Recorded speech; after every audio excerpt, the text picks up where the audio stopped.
안녕하세요. 살면서 우리는 정말 끊임없이 뭔가를 선택하게 되죠. 크고 작은 선택들이 모여서 삶이 되는 것 같은데요. 네, 맞아요. 매 순간이 선택의 연속이죠. 오늘은 그래서 성경 속 인물들의 아주 중요한, 어쩌면 결정적인 선택의 순간들을 좀 깊이 들여다보려고 합니다. 그 선택들이 그들의 삶과 또 역사, 그리고 오늘 우리에게 어떤 의미를 주는지 같이 이야기 나눠보면 좋겠습니다. 네, 흥미로운 주제네요. 오늘 저희가 살펴볼 본문은 룻기 1장, 그리고 사도행전 26장, 또 예레미야 36장에서 37장, 마지막으로 시편 9편입니다. 자, 그럼 바로 시작해 볼까요? 네, 좋습니다. 이 이야기들 속에는 정말 역사의 물줄기를 바꾼 그런 선택들이 담겨 있어요. 먼저 룻기 1장인데요. 이 이야기는 참 가슴 아프면서도 감동적이죠. 남편이랑 두 아들을 다 잃은 나오미가 나오잖아요. 네, 그쵸. 모든 걸 잃고 이제 고향으로 돌아가려는 상황인데 며느리들한테는 너희 고향으로 돌아가라, 새로 시작해라 이렇게 말을 하죠. 그런데 이방 여인, 모압 사람이었던 룻은 정말 놀라운 말을 해요. 맞아요. 어머니께서 가시는 곳에 나도 가고 어머니께서 머무시는 곳에서 나도 머물겠나이다. 어머니의 백성이 나의 백성이 되고 어머니의 하나님이 나의 하나님이 되시리니. 와, 근데 진짜 이 구절은 어떻게 이런 선택을 할 수 있었을까요? 그 당시 문화적인 배경을 생각하면 이건 정말 보통 결정이 아니에요. 익숙한 고향, 가족, 또 섬기던 신까지 다 버리고 그쵸. 네, 완전히 낯선 땅, 유다로 가서 시어머니의 하나님, 그러니까 이스라엘의 하나님을 섬기겠다. 이건 뭐 엄청난 위험과 불확실성을 다 끌어안는 선택이었죠. 모든 안정적인 걸 포기한 거네요. 그 신앙적인 결단이 물론 핵심이겠지만 그래도 그 시어머니 나오미에 대한 인간적인 애정, 의리 이런 것도 굉장히 크지 않았을까요? 분리해서 보긴 좀 어려울 것 같은데. 좋은 지적이세요. 물론 그 인간적인 깊은 유대도 분명히 있었겠죠. 하지만 궁극적으로는 하나님에 대한 믿음, 그걸 선택한 거라고 봐야 할 것 같아요. 그리고 더 놀라운 건 이 개인적인 선택이 가져온 결과예요. 결과요? 네. 룻 자신도 전혀 예상 못했을 텐데 이 선택 때문에 룻이 다윗 왕의 증조 할머니가 되거든요. 맞다. 보아스와 결혼하게 되면서. 그렇죠. 그리고 결국에는 예수 그리스도의 족보에까지 이름이 오르게 됩니다. 한 사람의 어찌 보면 정말 연약한 이방 여인의 신앙적 선택이 세상을 구원할 메시아의 길을 예비하는 데까지 이어진 거죠. 참 놀랍죠? 와, 정말 그 무게가 느껴지네요. 편안함 대신 신앙을 택하는 그 결단이 어떤 의미를 갖는지 보여주는 것 같습니다. 네. 자, 그럼 다음 인물로 넘어가 볼까요? 다음은 사도행전 26장입니다. 여기서는 사도 바울이 아그리빠 왕 앞에서 자신의 이야기를 하는 장면인데요. 원래 이름은 사울이었고 아시다시피 예수 믿는 사람들을 엄청나게 박해했던 인물이죠. 네, 악명이 높았죠. 교회를 아주 그냥 뿌리 뽑으려고 했던 사람인데. 그랬던 그가 다메섹, 지금의 다마스쿠스로 가던 길에서 아주 극적인 일을 경험합니다. 부활하신 예수님을 만난 거죠. 예, 여기서 이제 예수님이 사울에게 직접 말씀하시는 부분이 인상적인데요. 네가 나를 본 일과 장차 내가 네게 나타날 일에 너로 종과 증인을 삼으려 한다. 이렇게 말씀하시면서요. 종과 증인으로요? 예. 그러면서 이방인, 그러니까 유대인이 아닌 다른 민족들에게 복음을 전하는 사도로 선택하셨다고 선포하십니다. 룻의 경우하고는 약간 느낌이 다른데요. 여기서는 하나님, 그러니까 예수님께서 먼저 선택하시는 그 주권적인 면이 굉장히 강하게 드러나는 것 같아요. 맞습니다. 바울이 뭔가 자격이 있어서 잘나서 선택받은 게 아니죠. 오히려 교회를 박해하던 원수 같은 존재였는데 전적인 하나님의 주권적인 부르심, 선택, 이게 강조되는 부분입니다. 그런데 그 부르심 앞에서 바울이 눈이 멀었다가 다시 뜨게 되고 또 그 이후에 자기 삶을 완전히 던져서 순종하잖아요. 그 과정에서 바울의 개인적인 어떤 의지나 결단, 이것도 굉장히 중요하게 작용한 거 아닐까요? 하나님의 선택과 인간의 응답, 이 관계를 어떻게 봐야 할까요? 그거 정말 핵심적인 질문인데요. 분명히 하나님의 주권적인 선택이 먼저 있었어요. 하지만 그 부르심에 대한 바울의 순종적인 선택과 응답이 없었다면 그의 남은 삶은 완전히 달랐겠죠. 그렇죠. 하나님의 선택은 우리를 그냥 로봇처럼 만드는 게 아니라 우리의 의지를 새롭게 하고 우리의 삶의 목적과 방향을 완전히 바꾸는 그런 초청과 같은 거예요. 바울은 그 부르심을 받아들임으로써 과거의 사울과는 전혀 다른 새로운 미래를 스스로 선택한 셈이죠. 아, 하나님의 선택과 인간의 자유로운 응답이 함께 가는 거군요. 네, 그렇다고 볼 수 있습니다. 우리의 구원이나 사명 같은 것들도 다 그렇죠.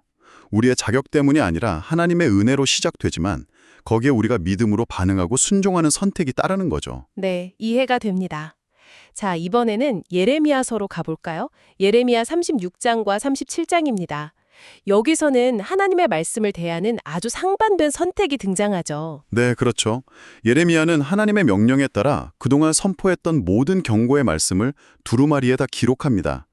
그리고는 이제 왕과 백성들 앞에서 읽게 하죠. 그런데 당시 왕이었던 여호야김의 반응이 정말 충격적이에요. 네, 그 두루마리 내용을 신하가 읽어주는데 서너 쪽 읽을 때마다 왕이 그걸 칼로 잘라가지고 화로불에 던져서 다 태워버립니다. 세상에 하나님의 말씀을 그냥 불쏘시개 취급한 거네요.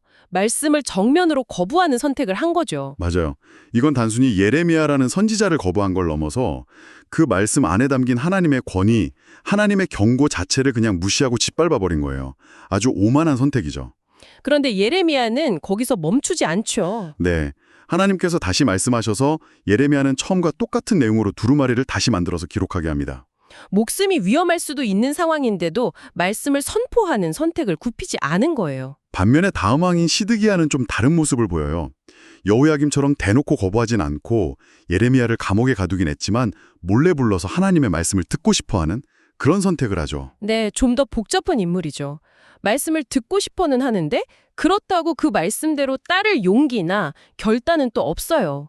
두려움 속에서 약간 망설이는 어정쩡한 선택이라고 할까요? 이 여호야김과 시드기야 그리고 예레미야의 선택이 우리에게 보여주는 건 뭘까요? 결국 진리의 말씀 앞에서 인간이 어떤 태도를 취할 수 있는가, 그 두 갈래 길을 보여주는 것 같아요. 하나는 여호야김처럼 노골적으로 거부하고 대적하는 길. 다른 하나는 시드기야처럼 두렵지만 그래도 좀 들어보려는 소극적인 시도? 그리고 예레미야처럼 어떤 핍박과 위협 속에서도 끝까지 말씀을 붙들고 선포하는 길. 네, 세상이 진리를 외면하거나 심지어 공격할 때 우리는 어떤 선택을 해야 하는가? 참 어려운 질문이지만 예레미야는 그 답을 몸소 보여준 거죠. 하나님의 말씀을 진리로 받아들이고 또 그것을 선포하는 선택의 중요성, 그걸 강조하고 있습니다. 마지막으로 시편 9편을 보겠습니다. 다윗의 시인데요. 다윗이 이제 원수들의 위협에서 벗어나서 하나님께서 자기를 구원해 주시고 또 의롭게 심판해 주신 것을 경험한 뒤에 쓴 시로 알려져 있죠. 네, 맞습니다. 그 경험 후에 다윗이 아주 중요한 선택을 합니다. 1절에 나오죠. 내가 전심으로 여호와께 감사하오며 주의 모든 기이한 일들을 전하리이다. 아, 감사하는 것과 동시에 전하겠다는 선포가 있네요. 네, 바로 그겁니다. 그냥 혼자 마음속으로 아, 하나님 감사합니다 하고 끝나는 게 아니라 자기가 경험한 그 놀라운 하나님의 일, 그 구원의 역사를 다른 사람들에게 널리 전파하겠다, 선포하겠다고 의식적으로 선택한 거예요. 14절에도 비슷한 말이 나오죠. 주의 찬송을 다 전할 것이요 주의 구원을 기뻐하리이다. 왜 이렇게 전하는 것, 선포하는 것을 강조했을까요? 그냥 혼자 감사하고 기뻐할 수도 있었을 텐데요. 아마 다윗은 자신이 경험한 그 하나님의 은혜와 구원의 역사가 단순히 자기 개인에게만 머물러서는 안 된다고 생각했던 것 같아요. 이건 너무나 귀하고 놀라운 일이기 때문에 반드시 다른 사람들과 나눠야 한다. 공동체 전체가 함께 알고 찬양해야 할 일이다. 이렇게 여긴 거죠. 아, 나눔의 중요성이군요. 네, 자기가 받은 은혜를 다른 사람들에게 알리고 전파하는 것을 자신의 기쁨이자 의무로 선택한 겁니다.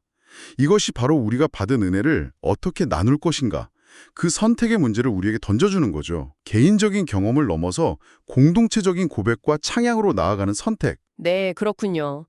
오늘 룻, 바울, 예레미야, 다윗까지 정말 다양한 인물들의 중요한 선택들을 살펴봤습니다. 익숙하고 편한 길 대신 믿음을 선택한 룻의 용기. 네, 그리고 우리를 먼저 택하신 하나님의 부르심에 자신의 삶을 던져 응답했던 바울의 결단. 또 세상의 거부와 위협 속에서도 끝까지 진리의 말씀을 붙잡고 외쳤던 예레미야의 고집. 그리고 자신이 경험한 놀라운 은혜를 혼자 간직하지 않고 기꺼이 다른 이들과 나누고 선포하기로 선택했던 다윗의 마음까지. 네, 이 모든 선택들이 그들의 삶을 정말 특별하게 만들었고 또 오늘 우리에게도 깊은 울림을 주는 것 같습니다. 그렇습니다. 오늘 저희가 살펴본 이런 극적인 선택들도 중요하지만 어쩌면 우리 삶에서 더 중요한 건 매일 마주하는 아주 사소해 보이는 선택들일지도 몰라요. 아, 일상 속의 작은 선택들이요? 네. 여러분이 지금 이 순간 내리는 그 작은 결정들이 하나하나 모여서 결국 여러분 삶의 방향을 만들고 또 여러분이 마음 깊이 중요하게 여기는 가치가 무엇인지를 드러내게 될 테니까요. 어쩌면 그 작은 선택들이 모여서 우리 삶이라는 큰 그림을 그려가고 있는 건 아닐까. 한번 조용히 돌아보시는 시간을 가져보시면 어떨까 싶습니다.